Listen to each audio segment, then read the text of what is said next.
todas as minhas ações incoerentes, todas as minhas raivas, todas as minhas angústias, todos os meus medos, eles vêm desse desejo de me proteger.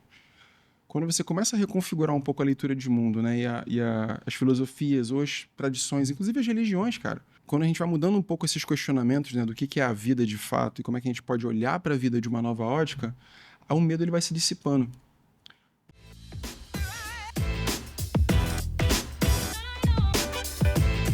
Recentemente eu trouxe um espiritualista, o Carlos Florencio. Em determinado momento da nossa conversa, ele falou: para que serve o medo? Eu falei: para te alertar. Ele falou: não, o medo não serve para nada. Qual que é a sua visão sobre o medo? O medo realmente não serve para nada ou ele tem um papel importante na sua existência? Essa pergunta é profunda. Eu vou respondê-la pela ótica que eu gosto do Vedanta, da tradição hindu e da tradição da filosofia indiana, sobre o que eles falam que são as causas raízes do nosso sofrimento. Tá.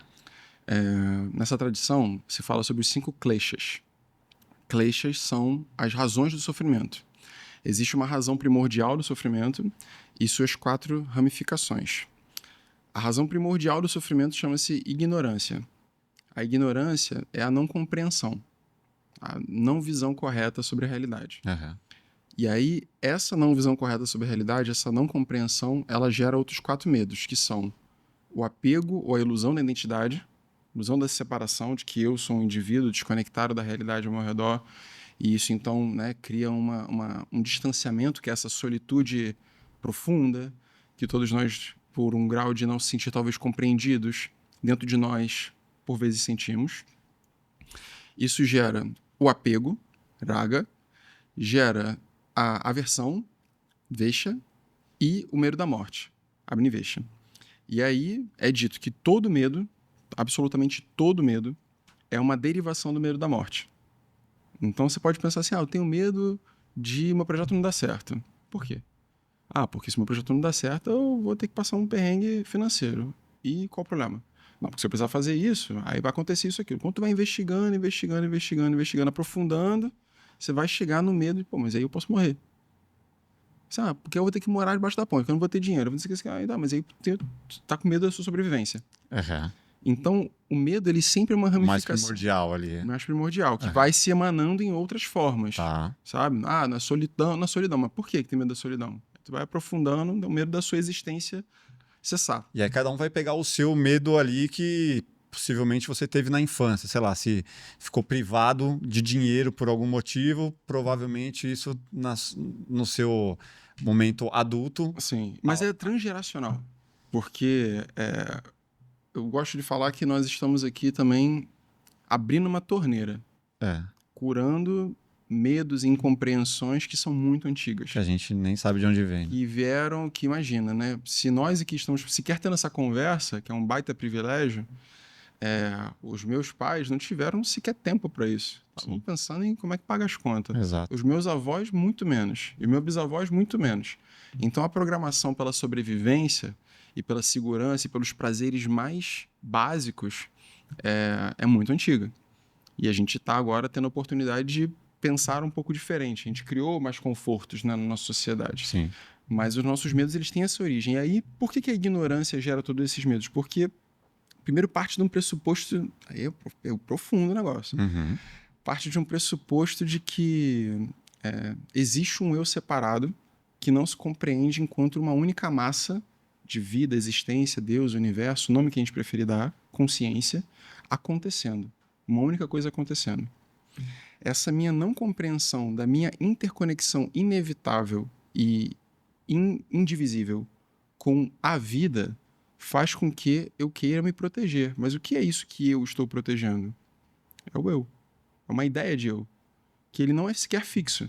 Porque o eu, esse pequeno eu, né, esse senso de personalidade que a gente possui agora, está muito diferente do pré-pandêmico. Sim.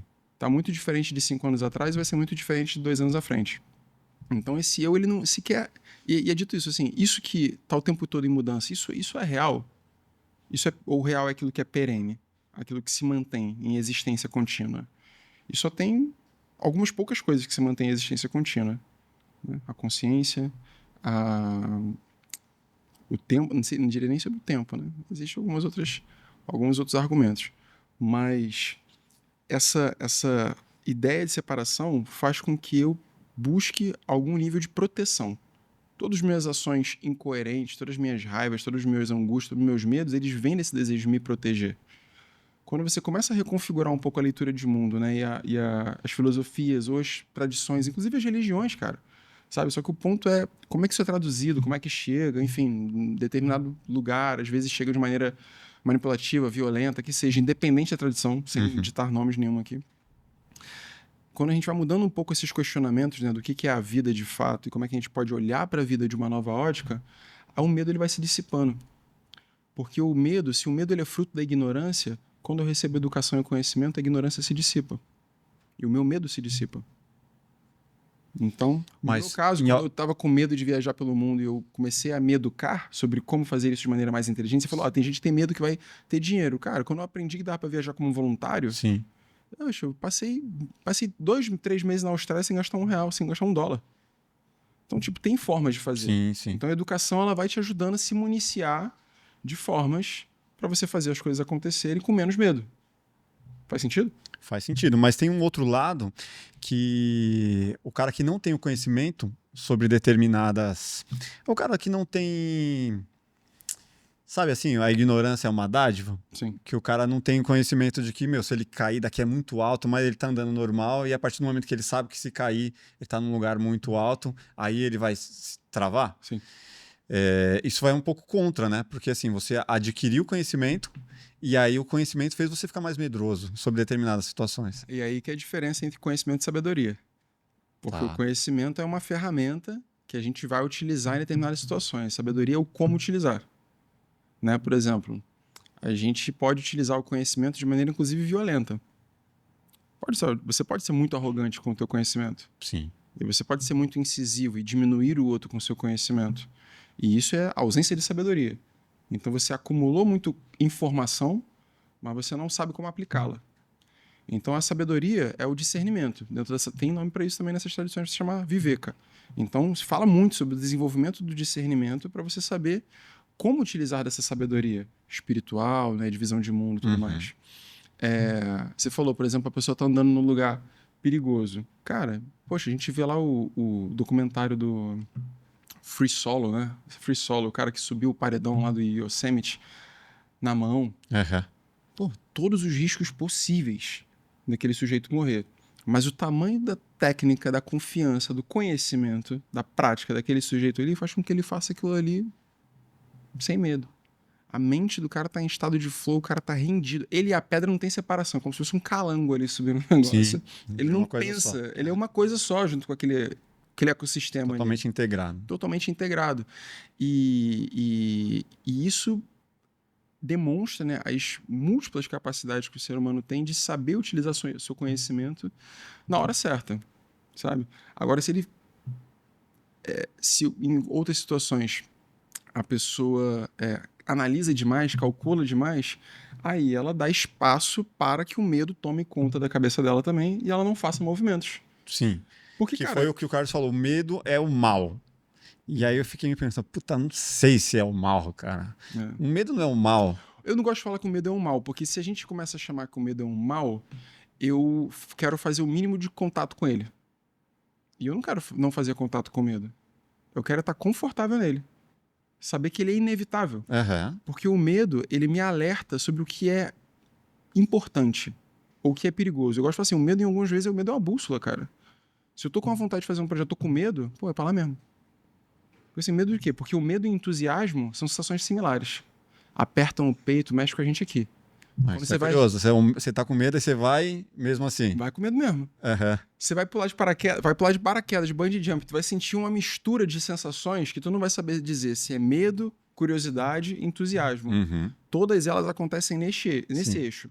Se eu começo a achar que se eu começo a nomear, né? Porque o nome vai criando essa minha forma de relacionar com as coisas.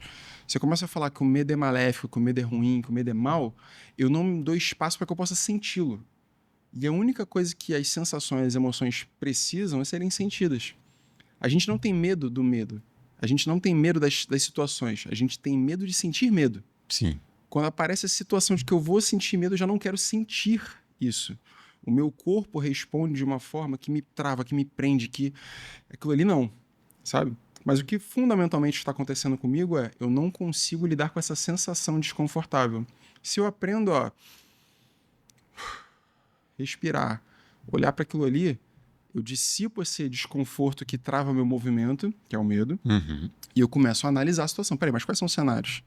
Tá, tem aquela via ali, tem essa rota aqui e tal, dá pra fazer isso aqui. Será que isso aqui é perigoso desse jeito mesmo? Mas tem outras camadas aqui, né? Começo a olhar para as coisas com mais profundidade, ganho conhecimento, me liberto da ignorância, da minha incompreensão e atravesso o medo. Ou sigo uma outra rota. Você fala assim, não, realmente tem um motivo por ter medo disso aqui, né? Pois é. E o medo, ele evolutivamente, né, ele foi primordial, né, pra gente lidar, pra gente chegar até aqui. Né? Evolutivamente, nossos ancestrais lá 200 mil anos atrás, cara, se tocar na caverna e ouvir um barulho na mata, não ir naquela direção, era uma decisão inteligente. Sim. Hoje em dia, o que acontece? Hoje em dia você tá andando na rua, sozinho, com teu celular, tu tá com medo, tá com o celular na mão. Passa alguém vindo na tua calçada, tem gente que atravessa a calçada. É o mesmo comportamento. E é uma incapacidade de lidar com o que está acontecendo dentro. Você não sabe qual é a realidade. Nem os nossos ancestrais sabiam se tinha um tigre dente de sábios atrás da moita, assim ou não. Mas ele lê e traz uma informação para dentro de si, falando assim, perigo, quero, não quero, gosto, não gosto. A partir dessa leitura, ele toma uma ação. E é isso que a meditação e as tradições orientais se dedicaram em mergulhar para entender. E criaram processos pedagógicos super robustos para ajudar a gente a reconfigurar esse processo. A meditação, né, no budismo, o processo de desenvolvimento do pensamento ele acontece em algumas etapas. É dito o seguinte: primeiro, existe um estímulo. Algo aconteceu, internamente ou externamente. Uma sensação, ou uma sensação não, uma lembrança de alguma coisa, ou um estímulo externo. Primeiro estímulo, esse estímulo ele vai gerar uma sensação. Cara, pode ser qualquer coisa. Fulano se mexeu ali e aí isso, né, você olha, chama a tua atenção, mexe contigo de alguma forma. Gera uma sensação. Essa sensação que você sentiu, você vai passar pelo teu filtro dual de julgamento, que é bom, mal, gosto, não gosto, quero, não quero, confio, não confio, que seja. A partir desse teu filtro, tu começa a criar o pensamento. Tu começa a... tá, então eu não gosto baseado nisso.